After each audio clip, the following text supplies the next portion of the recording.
Whenever we talk about Hollywood couples, it always feels like people only want to see the picture-perfect version, the Instagram photos, the red carpet moments, the clips where everything looks like a fairy tale. But what fascinates me the most are the parts that don't get captured, the tension that builds when two completely different worlds collide.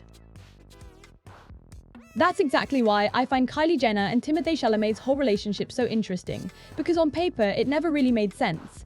And yet for the last couple of years, it's been one of the most talked about romances in pop culture. Kylie, who grew up in front of cameras, who built an entire billion-dollar empire off her name and face, who is surrounded by a family that thrives on media attention, ends up with Timothée, this critically acclaimed, almost reclusive young actor who has spent most of his career trying to separate himself from gossip headlines. It was one of those moments where people couldn't stop asking, how did these two even find each other, let alone fall in love? When they first showed up together, remember that Beyoncé concert back in 2023? It was like the internet went into shock mode.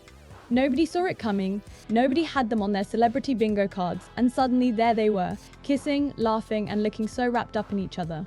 For a second, it even felt kind of refreshing, like, okay, maybe opposites really do attract, maybe we're about to see a side of both of them that we haven't before, and for a while, that energy carried them.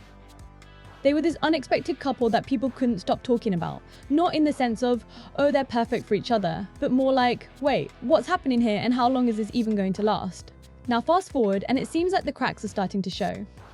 And it's not because they don't care about each other, I think that part is genuine, but because their realities just don't line up. For example, when Kylie's birthday came around this year, it was kind of a big deal that Timothée wasn't there.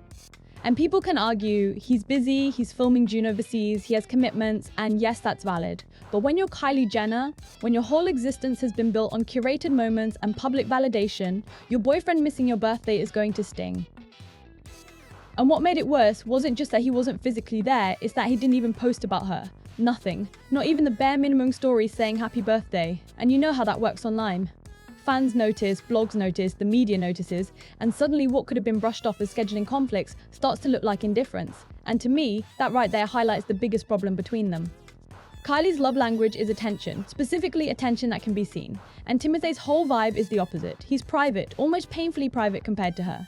He barely posts anything at all, and when he does, it's usually about work, not his personal life. For Kylie though, those little public gestures mean a lot. They're not just about affection, they're about reassurance, because her entire life has conditioned her to see public acknowledgement as proof of love. So when he doesn't do that, she spirals because it feels like rejection. Now some people are going to say, well, Kylie's being dramatic. She knows what she signed up for. She knows he's an actor with a demanding career. And yes, that's true, but let's not pretend like relationships are logical. They're emotional. When your partner can fly out to celebrate Zendaya's birthday in Venice but can't make it to yours, it doesn't matter how good the excuse is, it's going to hurt. And that comparison was brutal for her, because Zendaya isn't just anyone, she's his co-star. She's someone he openly admitted in past interviews that he had a crush on, and she's someone fans constantly ship him with. So you can imagine the kind of storm that created in Kylie's head. It's not just about being absent, it's about what his presence somewhere else implies. And here's the part people don't really talk about enough. Kylie might be insanely rich and famous, but she's still human, she's still insecure, and maybe even more so because of the way she's been judged her whole life. Everything she does, from the way she looks to how she parents to what plane she flies, gets torn apart online. Add to that the fact that she's a mom of two, and every guy she dates is not just dating her, but also stepping into the role of being around her kids. That's a lot of pressure. And Timothée, for all his talent and charisma, is only 29. He's not exactly in the mindset of wanting to suddenly become a stepdad, especially when his career is at its absolute peak. That's why I think people underestimate the gap between them. Kylie's at a stage in her life where she's looking for stability. She's had the big love story with Travis Scott, she's had the kids, she's built her businesses, and now what she wants is reassurance that the person she's with is in it for the long run. Timothée, on the other hand, is at the stage where the world is basically his oyster. He's landing blockbuster roles, he's working with legendary directors, and he has the kind of career trajectory that could put him among the greats if he plays it right. So if you put those two perspectives side by side, you start to see why they might be clashing. There have even been reports that Kylie has tried to convince him to move in with her, to build something more permanent, and that she's even been willing to use her wealth to make that happen. Like, she doesn't mind being the provider. She doesn't mind footing the bill for their lifestyle if it means he'll commit. And honestly, that tells me how badly she wants this to work, because Kylie doesn't usually chase like that. But the flip side is, Timothée apparently doesn't want to be locked down. Not yet.